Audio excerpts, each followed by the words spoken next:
Hello student, आज की इस वीडियो में लेकर आए हैं 8th ग्रेड अभ्यास पुस्तिका 2024-25 कक्षा 6 विषय विज्ञान। तो आज की इस वीडियो में देखेंगे अध्याय 2 में दिया है वस्तुओं के समूह बनाना। तो चलिए क्वेश्चन की ओर चलते हैं। यहाँ पे देखिए लिखा है, दिए गए चित्र में से वस्तुओं को देखकर उनकी जानकारी दोनों सारणियों में लिखिए। तो ये जो आपके चित्र दिए हुए हैं, इसको देख के आपको इनका नाम लिखना है। तो यहाँ पे देख लीजिए, लिखा है गुड़िया, कपड़े, प्लास्टिक, कांच, गिलास, कांचें। तो यहाँ वस्तुओं के नाम लिखना है, जिससे पदार्थ जिनसे ये बनी है पदार्थ, इन पदार्थों से बनी वस्तुओं के नाम। तो यहाँ से देख के आप कर लीजिएगा। इसके बाद आपका नेक्स्ट क्वेश्चन आता है बहुविकल्पी प्रश्न। प्रश्न क्रमांक पहले में है, वह पदार्थ जो पारदर्शी जल में आघूलनशील एवं जिसमें से प्रकाश की किरण आर पार निकल जाती है, निम्न में से होगा। तो आपका सही उत्तर होगा ए नंबर, कांच का टुकड़ा। दूसरे में है, दी गई वस्तुओं में से उनके गुण के आधार पर असंगत वस्तुओं को पहचानिए। तो आपका उत्तर हो जाएगा प्लास्टिक की डोरी। इसके बाद तीसरा में है, लोहे से बनी साइकिल की चाबी को किसमें डुबोकर रखने पर वह अपनी चमक खो देती है। उत्तर हो जाएगा आपका शीतल पे। इसके बाद नेक्स्ट क्वेश्चन आता है आपका चौथा में है, वह पदार्थ जो कठोर, चमकदार एवं अपारदर्शी हो, निम्न में से है। तो आपका उत्तर हो जाएगा स्टील का चम्मच। इसके बाद पाँचवें में है, निम्न में से कौन सी वस्तुएं पारदर्शी होंगी। तो आपको उत्तर में करना है सी नंबर, 3 व चौथा। इसके बाद नेक्स्ट आता है आपका, दिए गए शब्दों में से चुनकर रिक्त स्थानों की पूर्ति कीजिए। तो यहाँ पे आपको खाली स्थान भरना है। यहाँ पे भरना है आपको पारदर्शी, यहाँ पे आपको भरना है अपारदर्शी। इसके बाद दूसरा में भरना है आपको कोमल। नेक्स्ट है आपका तीसरा में भरना है आपको पारदर्शी, और चौथे में भरना है आपको गुणों, और पाँचवें में भरना है आपको प्लास्टिक और धातु। तो आप इस तरह भर लीजिएगा। इसके बाद आता है आपका अति लघु उत्तरीय प्रश्न। प्रश्न क्रमांक 3 में, यदि हम पदार्थों के समूह न बनाए तो क्या प्रभाव पड़ेगा। तो आपको उत्तर में लिखना है, यदि हम पदार्थों का समूह न बनाए तो हमें उन्हें ढूंढने एवं उनके गुणों का अध्ययन करने में असुविधा होती है। इसके बाद चौथे में है, पहेली अपने दादाजी के साथ टॉफ़ी खरीदने दुकान गई तो वहाँ उसने देखा कि सभी टॉफ़ियाँ कांच की बोतलों में रखी गई थी। कारण बताइए कि दुकान में सामान कांच की बोतलों में क्यों रखा जाता है। आपको उत्तर में करना है ताकि खरीदार चीज़ों को आसानी से देख सके और ख़रीद सके। इसके बाद नेक्स्ट क्वेश्चन आता है आपका पाँचवें में है, दिए गए पदार्थ से मिलकर बनी विभिन्न प्रकार की वस्तुओं की सूची बनाइए। तो आपको इस तरह सूची बनाकर लिखना है। पदार्थ का नाम, पदार्थों से बनी वस्तुएं। पहले में जैसे लिखा है लकड़ी से बनता है कुर्सी, टेबल, हल, पहिया, स्केल। कागज़ से बनता है किताबें, लिफाफे, कैलेंडर। चमड़ा से बनता है जूते, चप्पल, पर्स, थैला, जैकेट। प्लास्टिक से बनता है मग, कुर्सी, बोतल, स्केल, बाल्टी। रुई से बनता है पैंट, चादर, तकिया, पर्दे। तो आप इस तरह कर लीजिएगा। इसके बाद आता है आपका प्रश्न क्रमांक 6 में, पदार्थों को किस आधार पर समूहों में बांटा जाता है। तो आपको उत्तर में लिखना है, पदार्थों को गुणों के आधारों पर समूह में बांटा जाता है। इसके बाद नेक्स्ट क्वेश्चन आता है आपका 7 में है, घरों में खाना बनाने, खाना और पीने के बर्तनों को कपड़े से क्यों नहीं बनाया जाता है। तो आपको उत्तर में करना है, यदि बर्तन कपड़े से बनाए जाएंगे तो खाना पकाते समय वे जल जाएंगे, और यदि द्रव भर जाएगा तो वह बर्तन से रिसेगा। इसके बाद आता है आपका लघु उत्तरीय प्रश्न। प्रश्न क्रमांक 8 में है, लोहा एवं रबर के कठोर या कोमल पदार्थ की पहचान किस प्रकार की जा सकती है।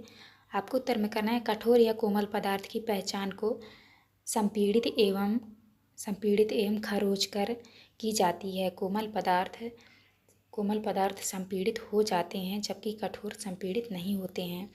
इसके बाद नेक्स्ट आता है आपका प्रश्न क्रमांक 9 में है, चमकदार पदार्थ जैसे आभूषण एवं बर्तन कुछ समय तक खुला रखने पर अपनी चमक क्यों खो देते हैं। चमकदार पदार्थों के नाम लिखिए।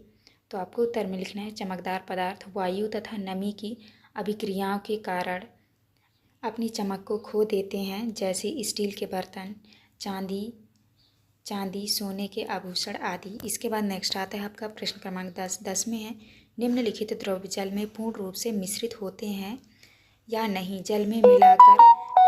जल में मिलाकर पहचानिए और लिखिए। सिरका, नींबू का रस, सरसों का तेल, नारियल तेल, केरोसिन, दूध। तो आपको उत्तर में लिखना है सिरका तथा नींबू का रस जल में मिश्रित हो जाता है, जबकि सरसों का तेल, नारियल का तेल एवं मिट्टी का तेल जल में मिश्रित नहीं होता।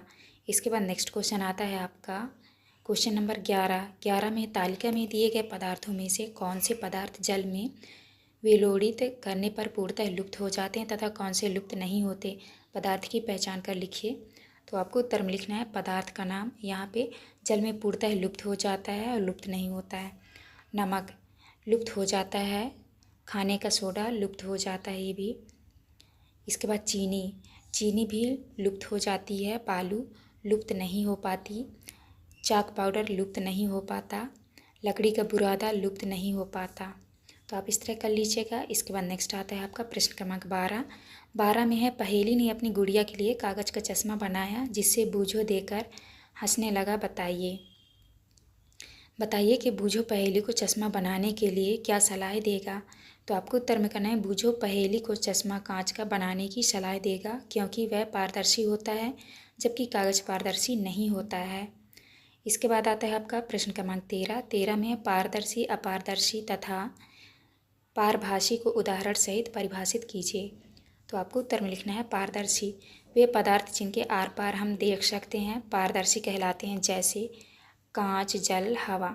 इसके बाद है अपारदर्शी वे पदार्थ जिनके आर पार हम देख नहीं सकते।